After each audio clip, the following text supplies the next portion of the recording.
Hello guys! Another day, another blessing para sa ating mga tendera around the world. So for today's video, ayan, as you can see, medyo busy si girl dyan. So guys, kumusta naman ang araw nyo? Sana okay lang. Sana hindi maulan sa inyo. Kagabi kasi grabe, umulan ng malakas at naging matumal. So di bale, bawi tayo today. So ayan guys, nililinis ko lang yung mga bote na mga soft drinks bago ko siya ilagay sa fridge. Ayan, multitasking tayo dyan. Sige, ang dami kong bit-bit. Mamaya, pupunta tayo ng groceries. So, medyo sobrang busy ni girl today, as in, ang dami kong gawain. Maglilinis pa ako. Ay, buhay, tendera. And ngayon, ako yung naka-duty sa umaga. Then, mamaya-maya, pupunta na yan si hubby ko. So, patuloy lang tayo dyan sa paglalagay ng mga drinks sa ating fridge. So, hayaan muna natin si girl. May bumili pa. At babalikan niya yan mamaya yung ginagawa niya. Ayan na. Continue tayo. Coke na ang ating nilalagay. Then mamaya, Mountain Dew. At iba pa. So, ayan. Hawak-hawak ko na yung rag. Rag na matawag doon. Mag-map. Magmamap na tayo. Ayan na. So guys, alam nyo ba, medyo masakit yung ulo ko dyan kasi sobrang init. Nagbibilang na ako ng ng ating butane. Kakabili lang din. Ayan, walis-walis na tayo dyan para makapagsimula na tayo ng ating araw. Ayan, naglagay na ako ng disinfectant dyan. Yun, bilis. Sarap ng time-lapse. Ayan, inaalis ko lang yung parang malagit kasi siya pagkatapos malagyan ng disinfectant na na parang gel. So, sige lang girl, kaya mo yan girl. Pawis na ako dyan talaga kasi hindi pa ako nakaligo. Ayan. So, pahinga muna si girl. Tumingin pa sa salamin. Nagpunas. At maya-maya may dumating. Ayan na ang ating Bombay. Hello guys. Welcome to the club, baby. So ayan guys. Member din kami ng 5-6. Pero hindi 5-6 yung yung interest niya. Mura lang. So kaya pinatos namin yan. Tsaka mabait kasi. So nabubuhay tayo sa utang guys. Shout out sa mga katendera natin dyang may mga Bombay din. Oh, ayan na pala. May dumating akong bisita. Surprisingly. Hi, Bingka. Ayan pala yan. Cousin ko yan. Galing Maynila. Diba? Pero hindi Tagalog yan So, kakarating lang yan nakaraang araw. At salamat naman at nabisita niya ako. So, chika minute. Ang daming chika. Blah, blah, blah. So, hayaan muna natin siya makapag-chika minute dyan. Diba? Enjoy! Bisa na sa natin kang chat sa pala ko. Hugat chat na kayo. Hindi ka sa balitan.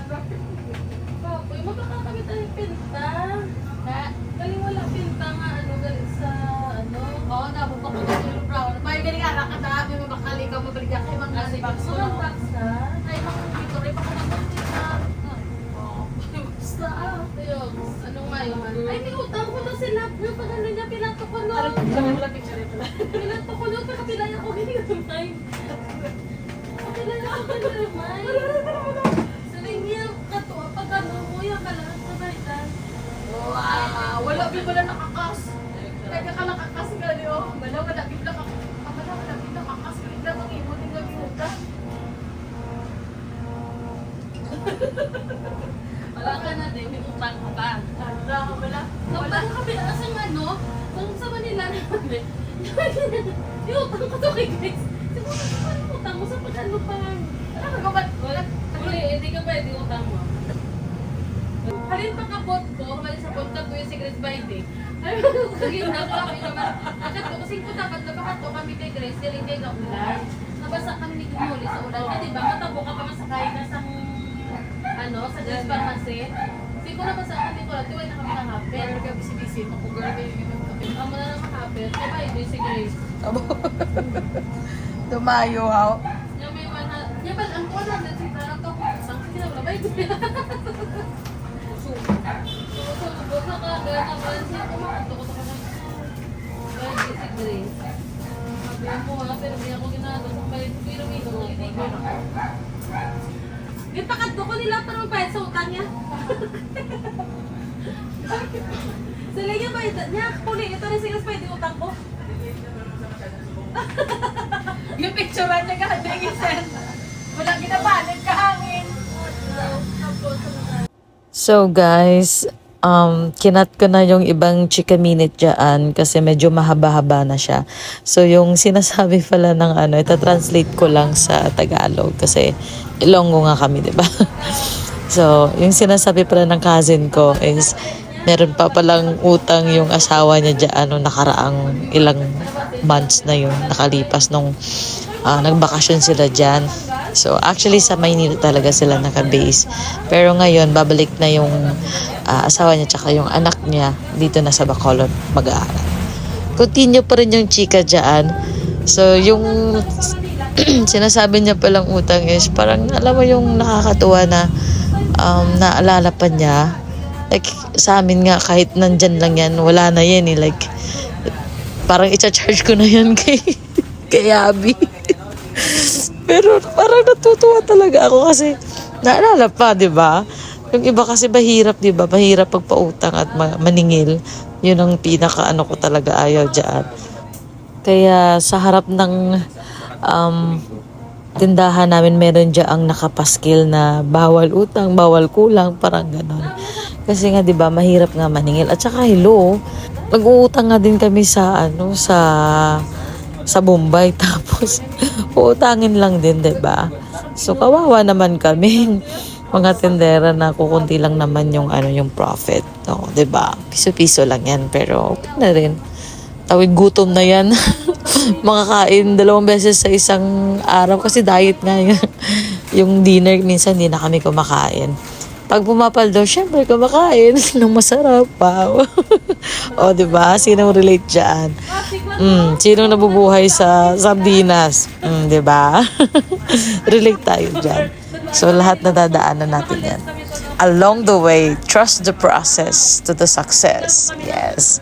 So, ayan, continue lang ako dyan sa pagliligpit, pag-aayos ng mga curls. Medyo trabahoso talaga siya. At hindi ko pa nga siya natatapos i-inventory. Bukas na. Kasi di ko na kinaya. Di na kinaya ng power. Sobrang sakit ang ulo ko as in. And then maya-maya din si cousin ko, paalis na din yan. At dumating yung kanyang anak. Hi, Molecules. So, ayan. Dito na yan siya mag-aaral. So, malapit na ako matapos sa ginagawa ko. Patuloy pa rin sila sa chika minute dyan. Habang ako ay busy. Ayan, malalaking curls na naman. So, patuloy ang buhay. Girl, ano na? Carry pa? Ayan. Nangungulit si Habi. Guwapa. Nag-aayaan niya mag-inuman. Gustong-gusto na kasi umuwi ng asawa ng cousin ko. Kaya, ayan, tinitease nila. So, Tudugay.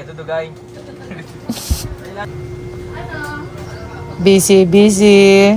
Sige, continue ka lang dyan, bingka. Ayan guys, so medyo talagang super busy ang girl ngayon.